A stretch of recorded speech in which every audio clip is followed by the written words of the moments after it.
Hello, and welcome back to the Diogenes Podcast.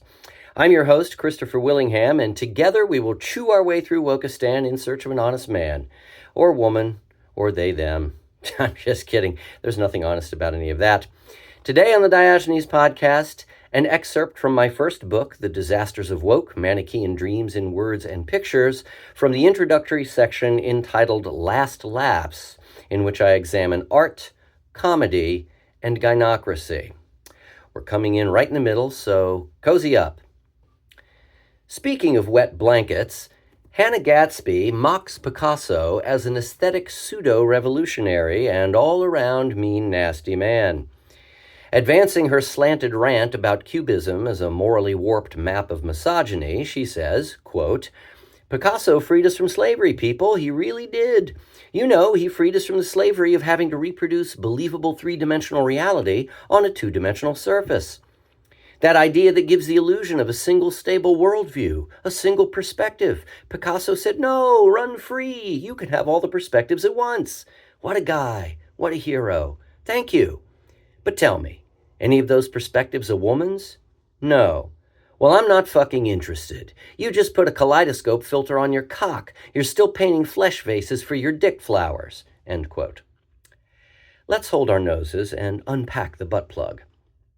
Freed us from slavery.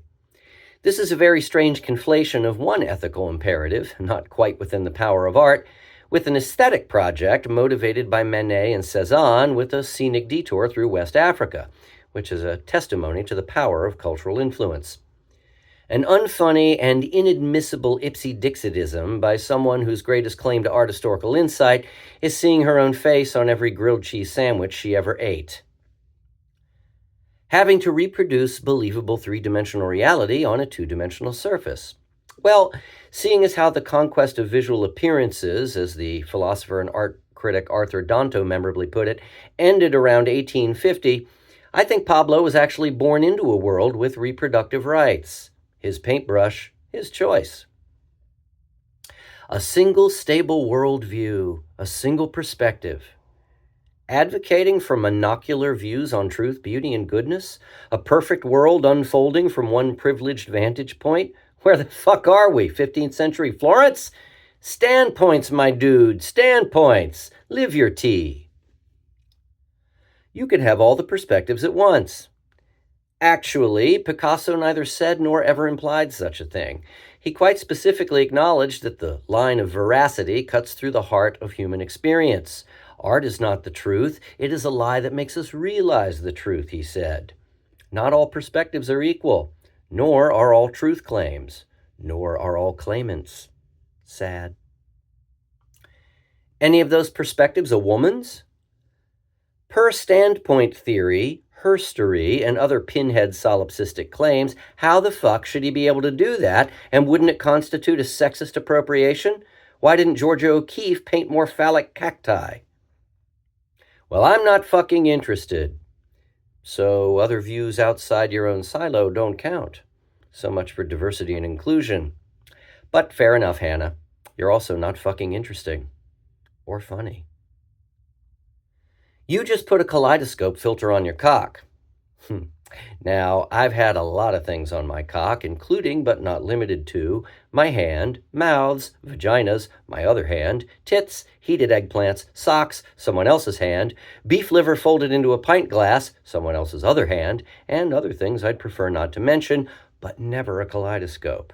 This Picasso guy was more creative than Spielberg. You're still painting flesh vases for your dick flowers. On second thought, screw the kaleidoscope, I'm getting a vase. Some like roses on their piano. Me, I want those tulips on my organ. Elsewhere, Gadsby brays, quote, "They're all cut from the same cloth." There's that wet blanket again. Donald Trump, Pablo Picasso, Harvey Weinstein, Bill Cosby, Woody Allen, Roman Polanski. These men are not exceptions. They are the rule. And they are not individuals. They are our stories. And the moral of our story is we don't give a shit. We don't give a fuck about women or children. We only care about a man's reputation. What about his humanity? These men control our stories. End quote. This savage rant was delivered with palpable malice and a murderous intensity. It is luridly evident that Hannah Gadsby hates men and the Western civilization they have in large part imagined and made, and that this is the propellant for her performances. This vicious display is not comedy. It is not art. It's vomit. A purging, pyroclastic flow of resentment that engulfs all who stray into its path. There's no nuance, no allowance for moral distinctions between these individuals and their alleged and confirmed misdeeds, or the contradictions of character that complicate all human lives and art. Sins should not be concealed behind the cloak of philanthropy or the glamour of genius, but this Jeremiad and its elevation of personal misconduct to the scale of cultural catastrophe proves nothing so much as the fact that hate and hysteria are condoned in the cause of social justice. That we are no longer allowed to look at our culture, marvel at its accomplishments, and consider its complexity, its truth, beauty, and goodness, along with its imperfections, without having our faces shoved in shit. This veneration of deconstruction and the drive for vengeance doesn't advance our understanding or expand our humanity. It initiates an infinite regress back to some moment of original sin. Since that journey can never be completed, as there are always new sins to discover, the destruction and punishment can go on forever. As Nietzsche lamented in the Genealogy of Morals, quote, "There is no feast without cruelty, as man's entire history attests. Punishment, too, has its festive features," end quote.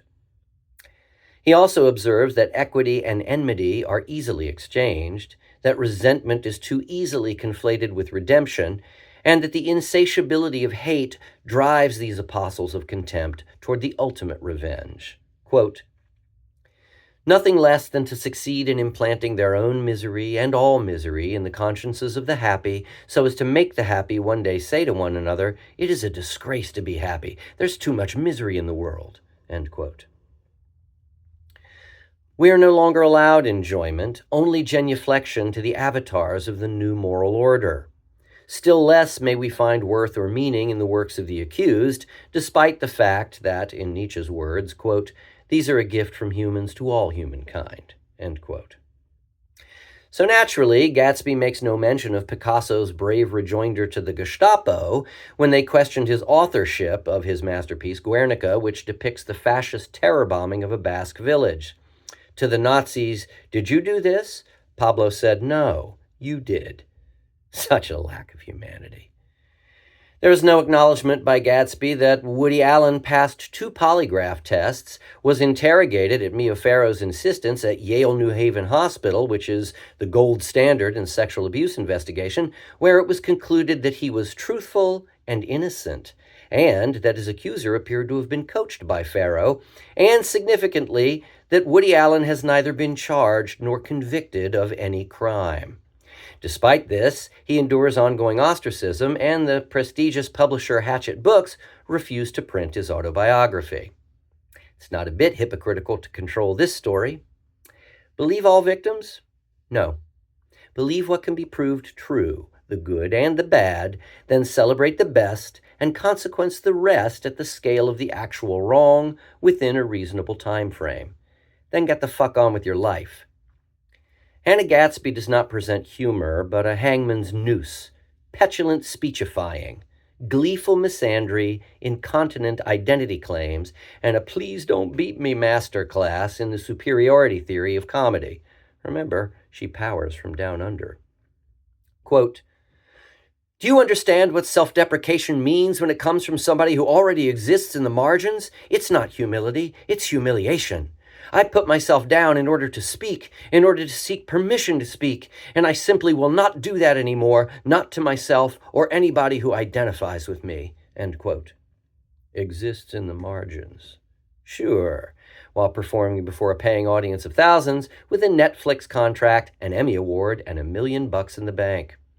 What was that about controlling stories? If this is the end of Hannah Gadsby comedian, then good riddance. Expecto Patronum! Sadly, she is only one of the legions of dementors swirling about the culture, dark harbingers of the death of laughter. Philosopher Dan Kaufman concurs, quote, Hannah Gadsby's Nanette special on Netflix, her subsequent misandrist rant at the 2018 Emmy Awards, and the overwhelmingly positive reaction to both signals the end of comedy as we have understood it for generations. Of all the negative social developments of the last several years, this strikes me as one of the most ominous, as humor has been one of the essential means by which human beings over the ages have borne what otherwise would have been unbearable suffering." End quote. Hannah Gadsby and her distempered ilk lack what the writer Robert Grudin calls the grace of great things. This requires seeing the world as it is and allowing for the fundamental imperfections of self and circumstance from which we fund the will to create and celebrate meaning. Quote, "Society must celebrate life in order to accept life and succeed at life." End quote. When this is distorted by contempt, we lose sight of the world and of the nature of our struggles within it, our ability to recuperate meaning from them, along with a durable sense of self, hence Hannah's feeling of humiliation. Everything she sees is wrong, because that is all she's looking for, and rage and shame are all that she can project. Humor, rather, is a marker of self-awareness, a sympathetic understanding of the vulnerability of the human condition, our possibilities traced as choices against the background of what fate permits. Humor is the vehicle for exploring these limits, and it is laughter alone that relieves resentment when we find we can go no further.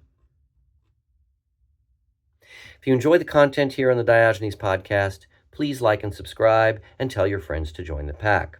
Also, share your thoughts in the comments section, but do so respectfully. We believe in free speech here at the Diogenes podcast, but slurs are not arguments, and trollings are not a meaningful contribution to discourse. Besides, that's my fucking job. Until next time, I'm Chris. Thanks for joining me.